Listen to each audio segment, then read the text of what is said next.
அன்பு உள்ளங்களுக்கு வணக்கம். அன்றைக்கி திருவாதிரை களி செய்கிறேங்க. நீங்கள் இது வந்து ரொம்ப ஈஸி தான், டேஸ்ட்டும் அவ்வளோ சூப்பராக இருக்கும். நான் என்னோடய மெத்தடில் இன்றைக்கி நான் உங்களுக்கு சொல்கிறேன்.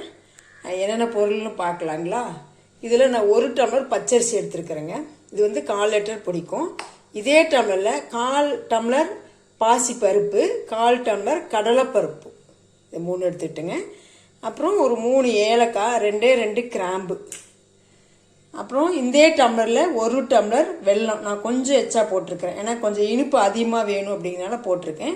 உங்களுக்கு இனிப்பு போதுமானதாக ரொம்ப அதிகம் தேவையில்லை அப்படின்னா நீங்கள் எந்த டம்ளர்லையோ குண்டாவிலையோ எதில் எடுக்கிறீங்களோ அதில் ஒரு டம்ளரோ இல்லை ஒரு குண்டாவோ நீங்கள் எதில் எடுக்கிறீங்களோ அதில் 1 மடங்கு போதுமானது. இப்போ நம்ம இந்த அரிசியை மட்டும் கழுவிட்டு வடிச்சிட்டு இதை வறுத்துக்கலாங்க. இது ரெண்டையும் நம்ம கழுவு தேவையில்லை, அப்படியே ட்ரையாகவே வறுத்துக்கலாம். அந்த பருப்பு வகையை மட்டும் ட்ரையாக வறுத்துக்கலாம். அரிசியை தண்ணியில் எதுவும் ஊற வைக்க வேண்டாங்க. சும்மா ஒரு 2-3 டைம் நல்லா கழுவிடலாங்க. கழுவிட்டு இது மாதிரி வடிதட்டில் போட்டுருங்க. ஒரு 10 நிமிஷம் இது தண்ணி மட்டும் வடியட்டும். அதுக்கு நம்ம இந்த 2 பருப்பையும் வறுத்துக்கலாங்க. சும்மா நல்லா மறந்துட்டுங்க. தேங்காய் வந்து ஒரு மூடி துருவல் வச்சுக்கோங்க. ஒரு சிலர் வந்து பார்த்தீங்கன்னா கட் பண்ணி போடுவாங்க சின்ன சின்ன பீஸாக, அப்படியும் போடலாம். துருவல் போட்டு செஞ்சு பாருங்கள், சூப்பராக இருக்கும். கடலைப்பருப்பு இந்த மாதிரி வறுத்துக்கங்க. நீங்கள் கலர் வந்து ரொம்ப கருபடக்கூடாதுங்க. கடலைப்பருப்பும் பாசிப்பருப்பும் ஒரு 2 to 3 நிமிஷத்துலேயே நல்லா வறுபட்டுருங்க. நீங்கள் அடுப்பு வந்து மீடியமாக வச்சுக்கிட்டு வறுபடுங்க, எங்கேயும் போயிடாதீங்க. கை விடாமல் கலரிக்கிட்டே வறுத்துக்கிட்டே இருங்க. அப்படியே உங்களுக்கு புதுசாக செய்கிறீங்க தெரியல அப்படின்னா அந்த கலர் மாதிரி அந்த நல்லா வாசம் வரும். உங்களுக்கு அப்படியும் தெரியல அப்படின்னா ஒன்று எடுத்து ஆறுனதுக்கப்புறம் வாயில் போட்டு பார்த்தீங்கன்னா கடுக்கு முடுக்கு நல்லா கடிபட்டுரும். அதுதான் வறுத்த பக்குவம். பாசிப்பருப்பு நல்லா வறுபட்டுச்சுங்க. இப்போ எடுத்துக்கலாம். இப்போ அரிசி வந்து நல்லா தண்ணி வடிஞ்சாச்சுங்க. நம்ம போட்டு வறுத்துக்கலாம். அரிசி வந்து லைட்டாக ஈரப்பதமாக இருக்குங்க. நீங்கள் பாட்டுக்கு போட்டு வறுத்தீங்கன்னா அது நல்லா வறுபட்டுரும். இந்த மாதிரி அரிசி நல்லா பொரிஞ்சு வரணுங்க, அப்போ தான் நல்லாயிருக்கும்.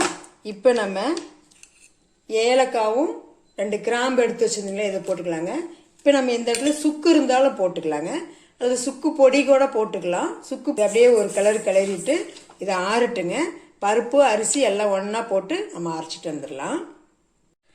நம்ம அரிசியும் பருப்பு ஆறுறதுக்குள்ளே நம்ம வந்து வெள்ளத்தை வந்து பாகு காய்ச்சிக்கலாங்க. பாகா காய்ச்சல கரைச்சி எடுத்துக்கலாம். நம்ம எந்த டம்ளரில் அரிசி எடுத்தோமோ அதே டம்ளரில் 1 டம்ளர் தண்ணி ஊற்றிருக்கிறேங்க நான். இப்போ நல்லா வெள்ளம் கரைஞ்சிக்கிச்சுங்க. இப்போ நம்ம அதை வடிச்சிடலாம். இப்போ நம்ம என்ன பண்ணணும்னா, நம்ம 1 டம்ளர் அரிசி எடுத்ததுக்கு 4.5 டம்ளர் தண்ணிங்க. இப்போ நம்ம எல்லாம் அரிசி பருப்பு எல்லாம் வறுத்து அரைக்கிறோம் இல்லைங்களா, அது எல்லாம் சேர்த்து 1 டம்ளர் அரிசி மட்டும்தான் கணக்கு. 1 டம்ளர் அரிசிக்கு 4.5 டம்ளர் தண்ணி போதுமானது. இப்போ நம்ம 4.5 டம்ளர் தண்ணி வந்து இந்த பாகு கரைசலும் போகத்தான் நம்ம ஊற்றுவோம். இது ஒரு 2 டம்ளர் வந்துச்சுன்னா தண்ணி வந்து 2 டம்ளர் ஊற்றிக்க போகிறோம். இப்போ நம்ம அதை அளந்து எடுத்துக்கலாம். இப்போ நான் 1 டம்ளர் வடிச்சிருக்கேங்களா, இதை ஊற்றிக்கலாம்.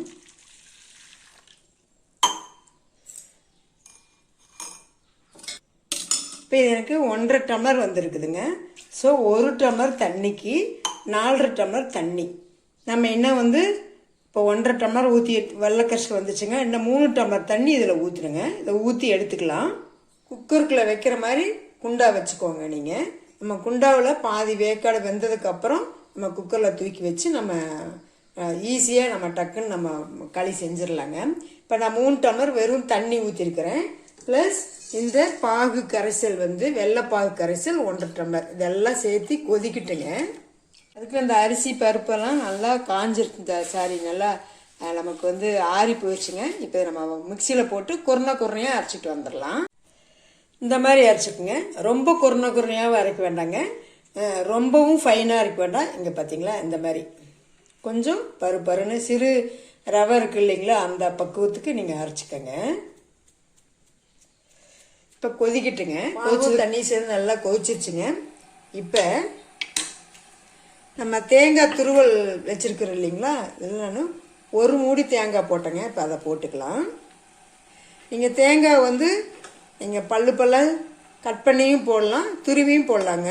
இப்படி போட்ட எப்படி போட்டாலும் டேஸ்ட்டாக இருக்கும். இப்படி செஞ்சு பாருங்கள், சூப்பர் டேஸ்ட்டாக இருக்கும். பாகு தண்ணியும் கொதி வந்ததுக்கப்புறம் தேங்காய் போடுங்க. அந்த தேங்காய் போட்டு ஒரே ஒரு கொதி, அதுக்கப்புறம் நம்ம இந்த மாவை போட்டு கிளறிக்கலாங்க. கூட யாராவது இருந்தாங்கன்னா ஒருத்தர் போட சொல்லுங்க, ஒருத்தர் கிளறுங்க. இல்லைன்னா அப்படி கொஞ்சம் கொஞ்சமாக போட்டு கிளறுங்க. கட்டி படாது, கட்டியெல்லாம் விழுகாதுங்க. ஏன்னா நம்ம எல்லாம் வறுத்து போட்டிருக்கிறோம் இல்லைங்களா, கட்டி விழுகாது. நீங்கள் அடுப்பை ஸ்லோ பண்ணிவிட்டு மாவு கொஞ்சம் கொஞ்சமாக கூட போட்டுக்கலாம், அல்லது கூட இருந்தாலும் ஒருத்தர் போட சொல்லுங்கள், நம்ம கட்டி விழுகாது. இப்போ இந்த அளவு இந்த பக்குவத்துக்கு போட்டோன்னே இந்த மாதிரி டக்குன்னு நமக்கு நல்லா வெந்து வந்துருங்க. இப்போ நம்ம இந்த இடத்துல வந்து சுக்கு பொடி போட்டுக்கலாங்க. இருந்தால் போட்டுக்குங்க, அப்படி இல்லைன்னா அது நம்ம கிராம்பு போட்டிருக்கிறோம் இல்லைங்களா, அதுவும் நமக்கு ஜீரணத்துக்கு தான். இது நல்லா போட்டு ஒரு கிளறி நம்ம குக்கரில் வச்சிடலாங்க. அவ்வளோதான். குக்கரில் அடியில் கொஞ்சம் தண்ணி ஊற்றிக்கோங்க, போட்டு மூடி வச்சுட்டு நம்ம மூடி ஒரு 3 விசில் விடலாங்க. 3 விசில் வந்துருச்சுங்க. நம்ம விசில் அடங்கிட்டுன்னு பார்க்கலாம். விசில் அடங்கிடுச்சுங்க, நம்ம எடுத்து பார்க்கலாம்.